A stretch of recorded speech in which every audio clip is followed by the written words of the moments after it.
Industrial infrastructure lands TGIS lands ఏవైతున్నాయో 10 గుంటలు 20 గుంటలు ఈరోజు మంత్రుల బినామీల పేరు మీద రాసుకున్నటువంటి విషయం కూడా కనబడుతోంది. ప్రస్తుతం కూడా అదే జరుగుతూ ఉంది. మరి దానికి చట్టపరమైన చర్యలు తీసుకోవాలి కదా, ఎందుకు తీసుకోరు అని చెప్పాలి కదా. వివరాలు బహిర్గతం చేసి చట్టపరమైన చర్యలు తీసుకుంటామని చెప్పేసి ప్రజలకు చెప్పాలి. గ్రిడ్ పేరుతో బీఆర్ఎస్ భూదందా, గత ప్రభుత్వ హయాంలో భారీగా ఇండస్ట్రీ ల్యాండ్ కన్వర్షన్స్, గులాబీ లీడర్లు బినామీలకు ప్రయోజనం. సో ఇక్కడ చూడండి, గత ప్రభుత్వ హయాంలో భారీగా ఇండస్ట్రీ ల్యాండ్ కన్వర్షన్స్, గులాబీ లీడర్లు బినామీలకు ప్రయోజనం. మరి ఈ ప్రభుత్వంలో జరుగుతులేవా ఇండస్ట్రీ ల్యాండ్ కన్వర్షన్స్? ఎవరికి జరుగుతూ ఉన్నాయి? ఎవరు దీనికి పర్మిషన్ ఇచ్చింది? ప్రస్తుత ప్రభుత్వంలో కూడా జరుగుతున్నాయి కదా. ఇంకా ప్రస్తుత ప్రభుత్వంలో ఇలాంటివి జరగడమే కాకుండా ఎవరైతే టీజీఐఏసి తెలంగాణ ఇండస్ట్రియల్ ఇన్ఫ్రాస్ట్రక్చర్ డెవలప్మెంట్ భూములు ఉన్నాయి కదా, ఇటు హైదరాబాద్ నడిబొడ్డున ఉన్నటువంటి భూములకు కూడా కాంగ్రెస్ పార్టీలో ఉన్నటువంటి కీలకమైనటువంటి నేతల మంత్రులు కావచ్చు, వాళ్ళ రిలేటివ్స్ కావచ్చు, అందరి పేరిట కూడా 20 గుంటలు 10 గుంటలు కాస్ట్లీ ల్యాండ్స్ వాటిని తీసుకోలేదా? అవన్నీ లెక్కలన్నీ బయటకు వస్తే ఒక్కొక్కరి జాతకాలు కూడా బయటపడే అవకాశాలు అయితే కనబడతా ఉన్నాయి. సో ఇక్కడ ఏమంటారు, బీఆర్ఎస్ నేతలు వారికి కావాల్సిన వారి కోసం ఇండస్ట్రియల్ ల్యాండ్ కన్వర్షన్ చేశారు. అంతర్లీనంగా ఎంపిక చేసిన కొద్ది మందికే చేశారు. పాలసీ లేదు, క్యాబినెట్ అనుమతి సైతం లేదు. ఇండస్ట్రియల్ పార్కులో కావాల్సిన వారికి భూములకు కన్వర్ట్ చేశారు. ఎవరు ఎక్కడ లబ్ధి పొందారో ఆ వ్యక్తుల వివరాలు త్వరలో బహిర్గతం చేస్తామంటూ చూస్తా ఉన్నాం. ఇక మీరు చేసేది ఏమన్నా సొక్కం పూస పనుల, మీరు చేసే కూడా గవే పనులు వాళ్ళు చేస్తుందానే మీరు కొనసాగిస్తూ ఉన్నారు. ఇది అందరికీ తెలిసిన విషయమే. మళ్ళీ కొత్తగా ఏం చెప్తున్నారు నాకు అర్థం కాదు.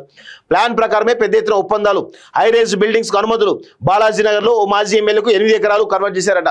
ఉప్పల్లో మరో మాజీకి 4 ఎకరాలు, హఫీజ్పేట ఏరియాలో ఓ నేతకు 6 ఎకరాలు, ఆరంగర్ కాటెద్దాన్లో బినామీకి 5 ఎకరాలు, మౌలాలిలో 4 ఎకరాలు. వివరాలను బయట పెట్టేందుకు సర్కారు రెడీ అంటూ చూస్తా ఉన్నాం. సో మీ వాళ్ళన్నీ మీరు బయట పెట్టండి.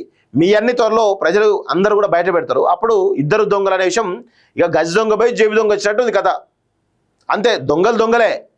ఆయన లక్షల కోట్లు దూసుకుంటే వీళ్ళు 1000 కోట్లు దూసుకొని రెడీ అయ్యారు. అంతే తేడా, పెద్ద ఏం మారలేదు. రూపం మార్చుకున్నది అంతే. దోపిడీ అనేది రూపం మార్చుకున్నది.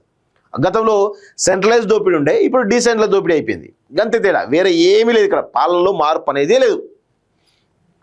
హైదరాబాద్ గ్రిడ్ పాలసీ పేరుతో గులాబీ పార్టీకి చెందినటువంటి కీలక నేతలు, మాజీ ఎమ్మెల్యేలు, బినామీలు పెద్ద ఎత్తున భూదందాలకు పాల్పడినట్టు ఆరోపణలున్నాయి. ఇండస్ట్రియల్ ఏరియాలోని భూ యజమానులతో ఒప్పందాలు చేసుకుని హైరైజ్డ్ బిల్డింగ్ నిర్మించి పెద్ద ఎత్తున ఆర్థిక ప్రయోజనం పొందినట్లు ప్రచారం జరుగుతున్నది. ఈ దందాలో భాగస్వామ్యం ఉన్న వ్యక్తుల వివరాలను ఆరా తీసి బహిర్గతం చేసేందుకు కాంగ్రెస్ ప్రభుత్వం కసరత్తు చేస్తున్నట్లు తెలిసింది. బహిర్గతం చేస్తే ఏమొస్తుంది? మీరు వాళ్ళ వివరాలు బయట పెడతారు కావచ్చు. ఎన్ని ఎకరాలు ఉన్నాయి, ఆ ఎకరాల్లో ఎన్ని బిల్డింగ్లు పడ్డాయి, ఎంత ప్రయోజనం పొందని చెప్తారు కావచ్చు. మరి దానికి చట్టపరమైన చర్యలు తీసుకోవాలి కదా, ఎందుకు తీసుకోరు అని చెప్పాలి కదా.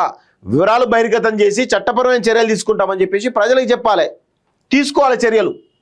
కానీ అదేమి చేయకుండా కేవలం మేము బహిర్గతం చేస్తామని అన్నారంటే దాని ఇంకా కుట్రైంది అంటే మీరు ఏ చర్యలు తీసుకోరా? వాళ్ళు తప్పి అంటే మీరు బహిర్గతం చేసి చర్యలు తీసుకోకపోతే అది సక్రమం అన్నట్టే కనబడతా ఉంటుంది. వాళ్ళు చేసే సక్రమం అన్నట్టే మీరు అఫీషియల్గా చెప్పినట్టే కనబడతా ఉంది. సో ఇక్కడ చూడండి, కాంగ్రెస్ ప్రభుత్వం కసరత్తు చేసినా తెలిసింది. అలాగే అసెంబ్లీ ఎన్నికలకు ముందు గత ప్రభుత్వం గుట్టు చప్పుడు కాకుండా ఇండస్ట్రియల్ ఏరియాలోని భూములకు ఫ్రీ హోల్డ్ రైట్స్ ఇస్తూ జీవోలు విడుదల చేసింది. ఆ టైంలో కొందరు గులాబీ లీడర్లు ప్రయోజనం పొందినట్లు విమర్శలు ఉన్నాయంటూ చూస్తున్నాం. కాసులు కోర్పించిన డీ సపరేషన్ పాలసీ హైదరాబాద్ ఐటీ కంపెనీలు వెస్టర్న్ కారిడార్, మాదాపూర్, కొండాపూర్, కోకాపేట, అమీన్పూర్, కూకట్పల్లిలో మాత్రమే ఉండేది. మిగతా ఏరియాలో ఏర్పాటు చేసేందుకు అవసరమైన స్థలాలు అందుబాటులో లేవు. అందుకని కోర్ సిటీలో ఉన్న ఇండస్ట్రియల్ ఏరియాలో సైతం ఐటీ పార్కులు ఏర్పాటు చేసేందుకు హైదరాబాద్ గ్రిడ్ పాలసీ తీసుకొచ్చారు. అప్పటి వరకు ఇక్కడ కొనసాగుతున్న పరిశ్రమలు అవుట్ రింగ్ రోడ్ కు దగ్గరలో తరలించేందుకు అవకాశం కల్పించింది అంటూ చూస్తాను.